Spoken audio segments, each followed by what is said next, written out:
Hey there, brother. This is Steve and Dan again. We're going to talk about something today that's going to make you a little bit nervous. We're going to talk about vulnerability. We're going to talk about emotional vulnerability, emotional confidence. And the one reason we want to talk about this is because most men spend most of their lives trying to appear strong. And more specifically, we spend most of our lives trying not to look like a pussy, right?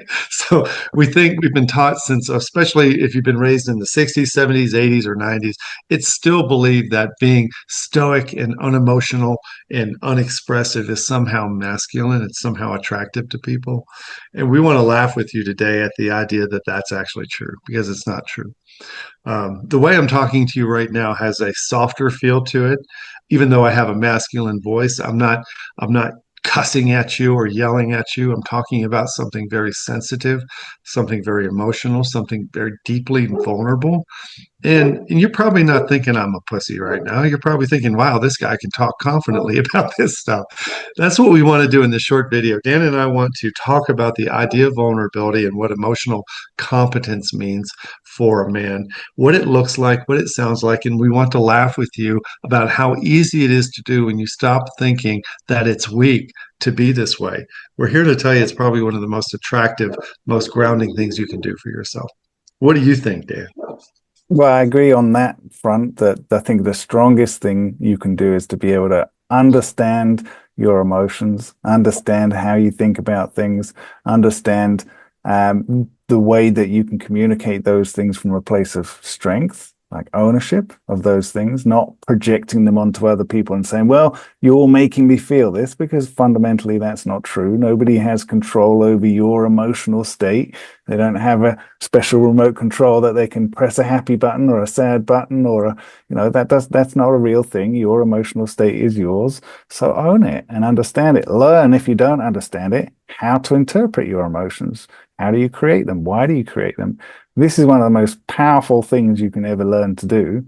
So being able to own your emotions, understand them, understand what your perspective is that you're taking, and express that to somebody else, even if it's a potentially, tense, difficult conversation that you don't know how it's going to go, then that's the strongest you're ever going to be.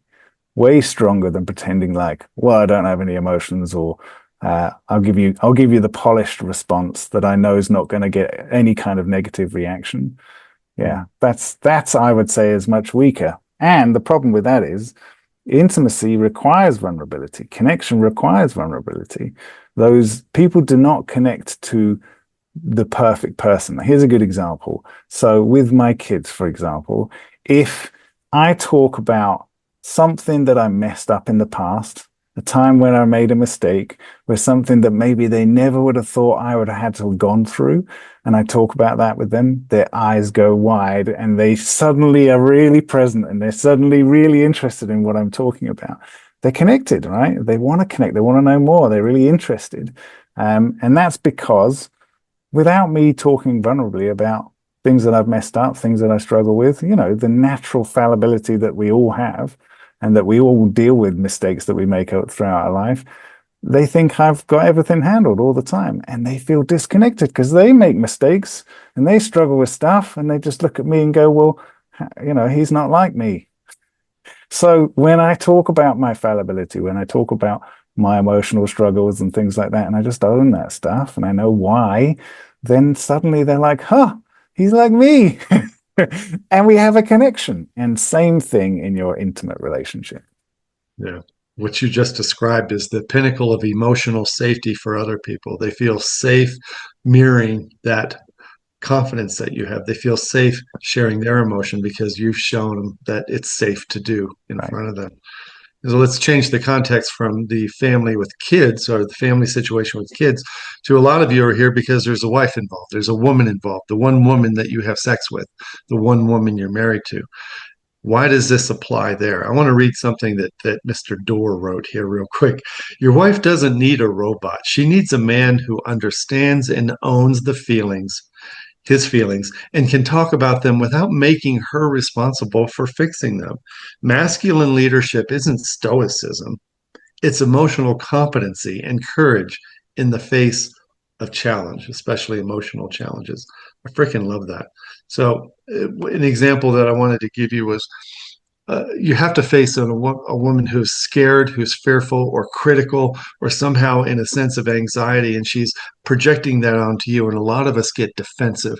When we get defensive or hyper explaining, saying, well, what you don't know is this, or I was just trying to do that. That's not confident and that's not vulnerable, because what you're trying to do is cover up the fact that you're feeling activated by her complaint or her anxiety. Acting like a robot is trying to fix everything that's wrong with her. The other day, my sweetheart was texting me that she felt bad. We hadn't been together for a while, and I was supposed to go see her, and she was feeling allergic.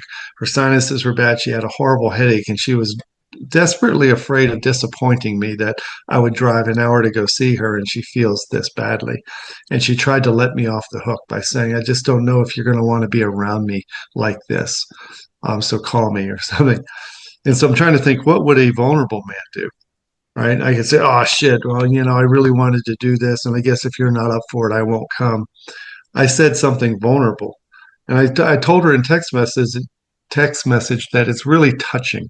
That's a vulnerable word, touching. Who says that? It's really touching that you are afraid that I won't be able to handle you on a day that's not going well for you.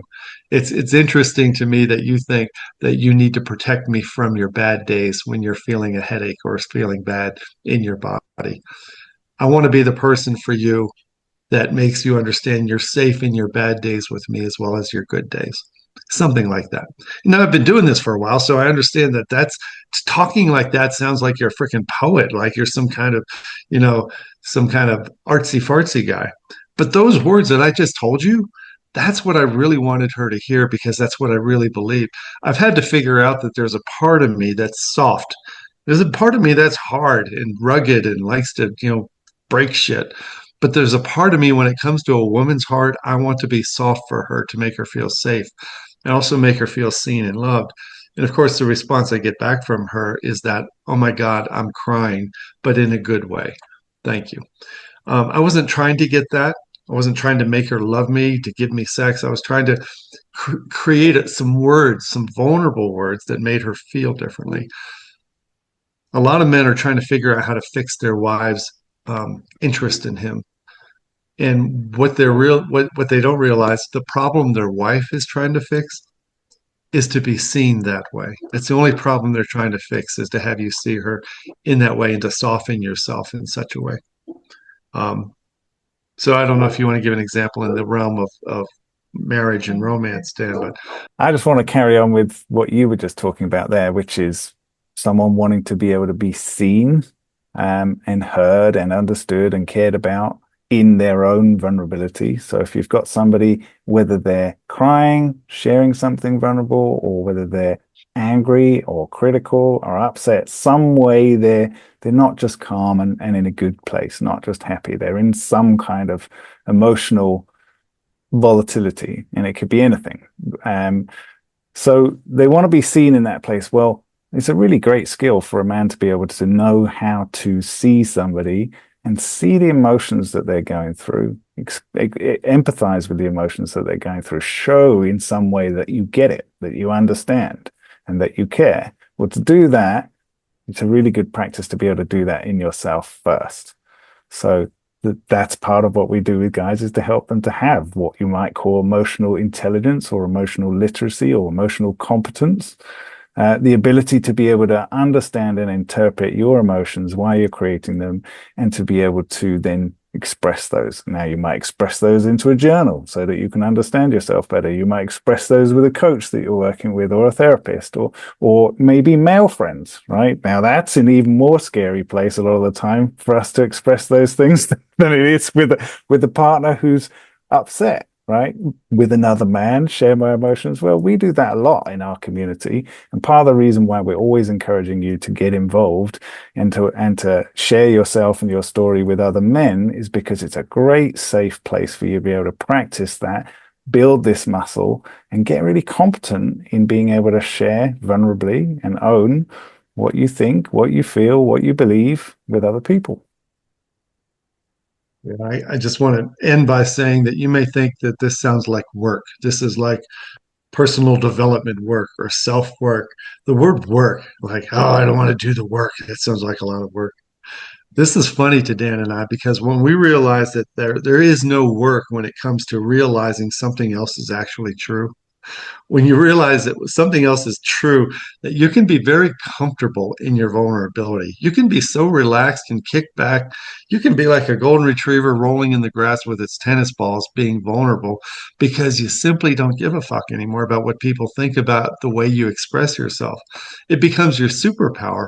And you find out that it didn't take any work at all. It took a realization that the way you were thinking before about protecting yourself and appearing strong and not being weak, that was total bullshit, totally constructed out of your own mind and background. When you make this switch flip, all of a sudden you realize there's no work to be done.